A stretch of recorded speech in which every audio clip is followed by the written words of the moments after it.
Hello दोस्तों, स्वागत है आपका हमारे यूट्यूब चैनल इजी स्टडी 221 में। तो दोस्तों, सीटेड का हम हिंदी पढ़ रहे थे। हिंदी में जैसे कि हम कठिन शब्दावली अभी तक पढ़ रहे थे, 2 ही 3 पॉइंट हमने बताया आपको। लेकिन मुझे लगा कि जब आप क्वेश्चन आंसर पढ़ोगे तभी आपको कठिन शब्दावली समझ में आएगी, इंटरेस्ट आएगा। ऐसे मतलब बड़ा बोरिंग लगता है कि हाँ कहाँ से ये शब्द उठा लाई हैं, इसलिए जो मतलब पहली बार पेपर दे रहे हैं उनके बिल्कुल समझ में नहीं आएगा। इसलिए हम जो है पहले हमने सोचा क्वेश्चन आंसर करा दे, फिर कठिन शब्दावली आप लोग को बताएंगे। तो इसमें पहला क्वेश्चन जो है वो है सीटेट का ये शिक्षण शास्त्र है। वह भाषा क्या है जिसका प्रयोग हम दिन प्रतिदिन के लिए आमने सामने की अंतः क्रिया के लिए करते हैं। दिन प्रतिदिन क्या होता है, आमने सामने की अंतः क्रिया के लिए करते हैं। तो वह भाषा कौन सी है? पहली तो हो गई संज्ञानात्मक अकादमिक भाषा निपुणता, ये हो गई। और दूसरी हो गई बुनियादी अंतर्वैयक्तिक संप्रेषण कौशल, जिसको BICS कहते हैं। BICS क्या है ये भी अभी हम बताएंगे आपको। तो इन दोनों में से जो मतलब दिन प्रतिदिन आमने सामने बोली जाती है, अंतःक्रिया के लिए मतलब करते हैं बात, तो वो है ये दूसरा नंबर सही होगा, बुनियादी अंतर्वैयक्तिक संप्रेषण कौशल। जो ये बुनियादी है, बुनियादी अंतर्वैयक्तिक संप्रेषण मतलब बातचीत करना, आप अपनी बात कहना, दूसरे की बात सुनना, संप्रेषण कौशल का मतलब होता है। ठीक है, तो इसका आंसर हो जाएगा बुनियादी अंतर्वैयक्तिक संप्रेषण कौशल, जिसको BICS के नाम से भी मतलब जानते हैं। तो इसमें क्या होता है जो है, इसमें जो मनोवैज्ञानिक थे जिम क्यूमिन्स, इसी का है जिम क्यूमिन्स। इन्होंने क्या किया था, इन्होंने जो है जिम्स क्यूमिन्स ने BICS की अवधारणा दी थी। ये जो BICS है इसकी अवधारणा इन्होंने दी थी। ठीक है, तो इसका जो ये BICS है इसका फुल फॉर्म क्या होगा? तो इसका फुल फॉर्म लिखे दे रहे हैं, इसका होगा फुल फॉर्म। एक मिनट, फुल फॉर्म ही लिखते हैं, बाकी नहीं लिखते हैं। बेसिक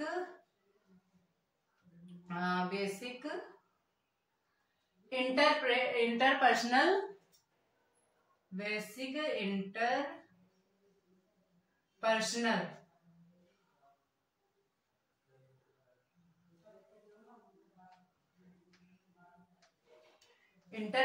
कम्युनिकेशन स्किल, ये इसका फुल फॉर्म होगा, कम्युनिकेशन स्किल। ये जो है कम्युनिकेशन में यहाँ लिखे दे रही हूँ, जिसको नहीं पता हो, कम्युनिकेशन मतलब बातचीत करना होता है। कम्युनिकेशन मतलब कम्युनिकेशन, एक मिनट, कम्युनिकेशन स्किल जो है ये हो गया इसका फुल फॉर्म। जैसे कि क्वेश्चन आता है कि BICS का फुल फॉर्म लिखिए या फिर ये क्या होता है, तो ये जो है बुनियादी अंतर्वैयक्तिक संप्रेषण कौशल होता है। क्या होता है? बुनियादी अंतर्वैयक्तिक संप्रेषण का जो प्रयोग है वो दैनिक बोलचाल की भाषा के लिए करते हैं। किसके लिए? दैनिक बोलचाल की भाषा के लिए, या उस भाषा से संदर्भित है जिसमें रोजमर्रा के जीवन के लिए आवश्यक है, जिसमें भाषा को अनौपचारिक रूप में प्रस्तुत किया जाता है।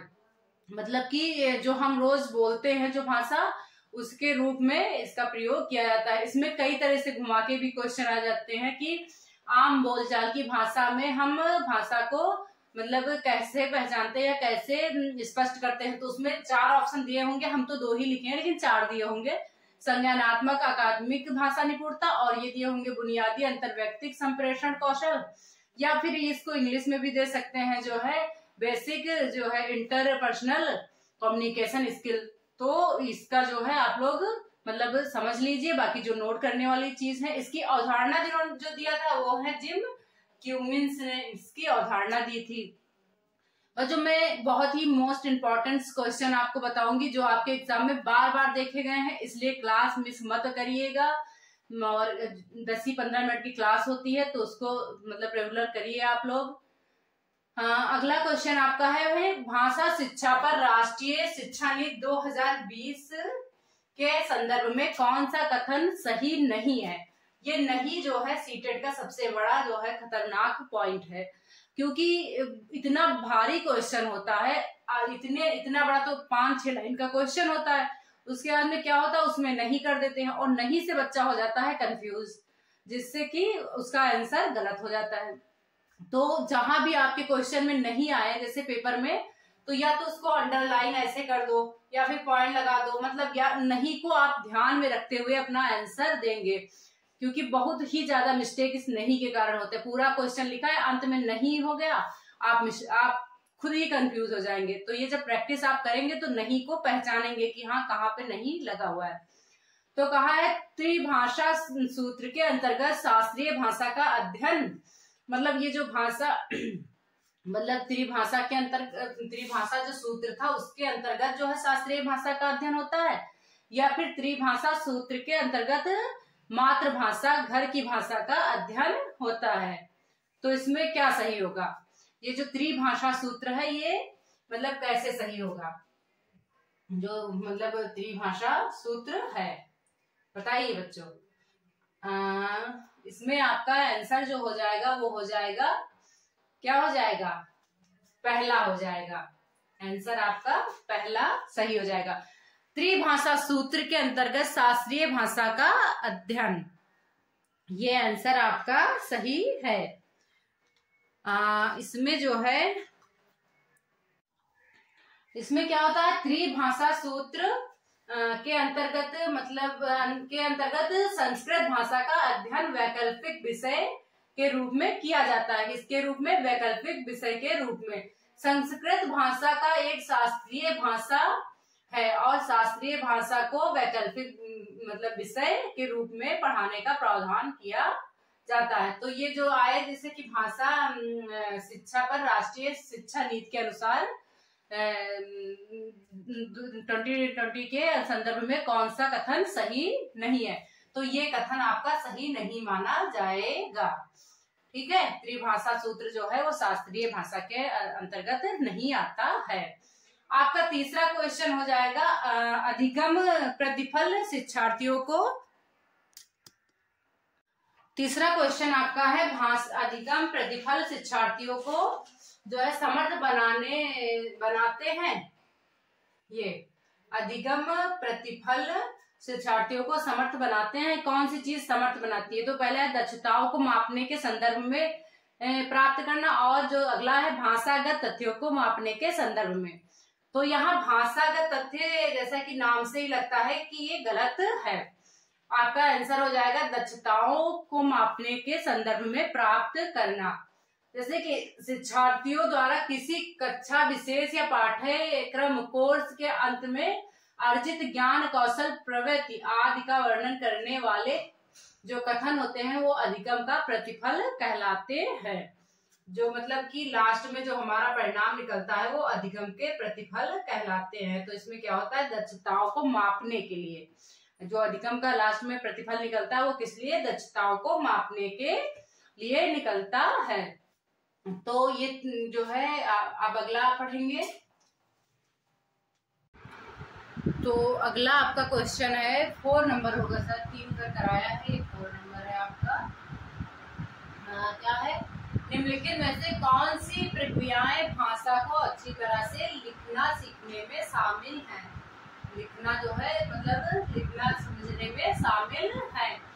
तो इसका हमने आंसर ही लिख दिया है। जैसे कि मानस मंथन में क्या होता है, मानस मंथन में मुख्य बिंदु नोट करना, रूपरेखा तैयार करना और प्रारूप लिखना, संपादन अंतिम स्वरूप देना, ये इसका जो है आंसर हो जाएगा। अब इसमें क्या होता है, जो है प्रक्रिया आधारित लेखन के चरण, प्रक्रिया आधारित जो लेखन के मतलब जो चरण होते हैं बालकों के लिए प्रक्रिया के अंतर्गत लिखना सिखाया जाता है। जैसे कि लेखन पूर्व, मतलब क्या पूर्व, लेखन पूर्व का मतलब है कि हमने लेखन पूर्व पहले इसके पहले क्या सीखा है लेखन में। फिर प्रारूपण, उसका प्रारूप मतलब इसका देखा जाएगा कि इसने क्या कार्य किया, फिर संशोधन उस पर किया जाएगा, उसके बाद में संपादन हो गया, फिर प्रकाशन। ये क्या है, लेखन कौशल के उपागम है, तो प्रक्रिया आधारित उपागम कहे जाते हैं। तो इसमें मानस मंथन में जैसे आया तो मुख्य बिंदु नोट करना, रूपरेखा तैयार करना, प्रारूप लिखना, संपादन, अंतिम स्वरूप देना है।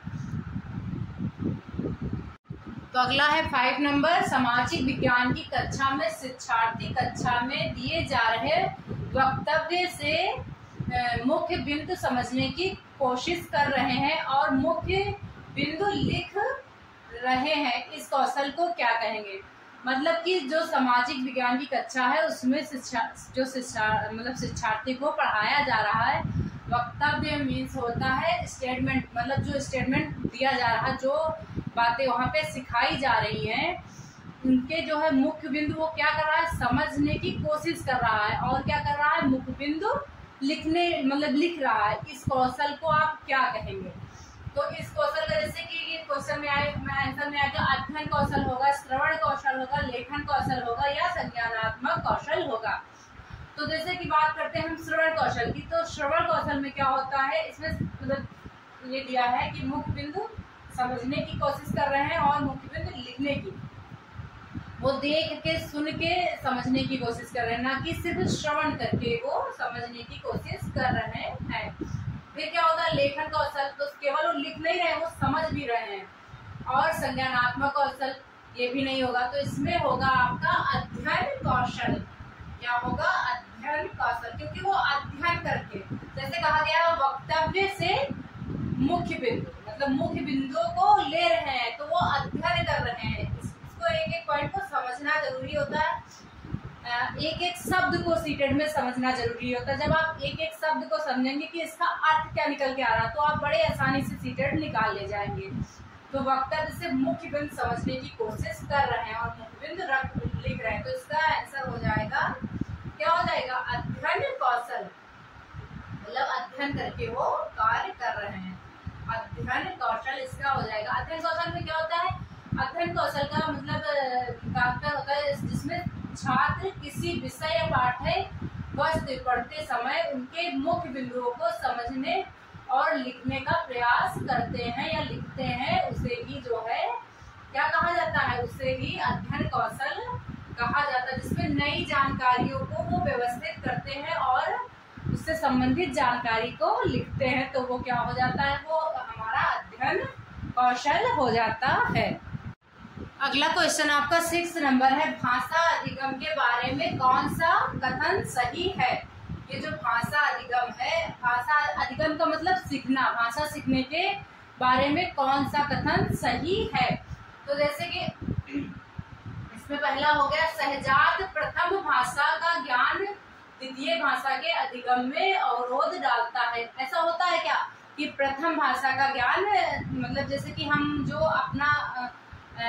अपने जो मातृभाषा होती है उसे सीखे हैं, उसके बाद में जब हम अगली भाषा सीखते हैं तो क्या वो अवरोध, मतलब उसका कठिनता बनती है क्या उसमें? ऐसा तो है नहीं, तो ये तो सही नहीं होगा। दूसरा है, सहजात प्रथम भाषा ज्ञान का द्वितीय भाषा अधिगम से कोई लेना देना नहीं है। ऐसा है कि अगर हमें मातृभाषा आती है तो हमारा जब हम द्वितीय भाषा सीख रहे हैं तो हम उसमें कोई उसका लेना देना नहीं रखें, ऐसा भी नहीं है। प्रथम भाषा अधिगम और द्वितीय भाषा दोनों पूरी तरह से अलग अलग हैं। बताइए, दोनों पूरी तरह से अलग अलग है, ऐसा भी नहीं है। फिर है, सहजात प्रथम भाषा का ज्ञान द्वितीय, ये हो गया शायद, तो आपका इसमें क्या होगा, आपका हो जाएगा सहजात प्रथम, मतलब जो आपकी प्रथम भाषा है, सहजात मतलब प्रथम भाषा का ज्ञान द्वितीय भाषा के अधिगम को समर्पित करता है। ये पॉइंट आपका सही होगा। प्रथम भाषा का ज्ञान जो है द्वितीय भाषा के ज्ञान को समर्पित करता है, के ज्ञान को समर्पित करता है।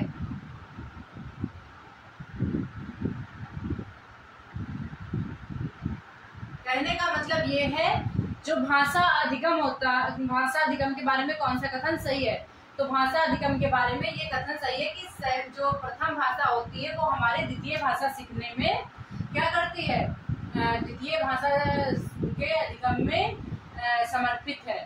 समर्पित मतलब उसमें जो है समर्थन करती है, ना कि उसमें विरोध करती है। तो ये पॉइंट इसका सही हो जाएगा। तो बच्चों ज़्यादा से ज़्यादा लोग जुड़िए, जिससे कि हम मतलब पढ़ा पाए अच्छे से, मेरा भी कॉन्फिडेंस लेवल बढ़े। तो आज के लिए इतना ही। बाकी क्लास अच्छी लगी हो तो लाइक शेयर सब्सक्राइब करिए। Thank you.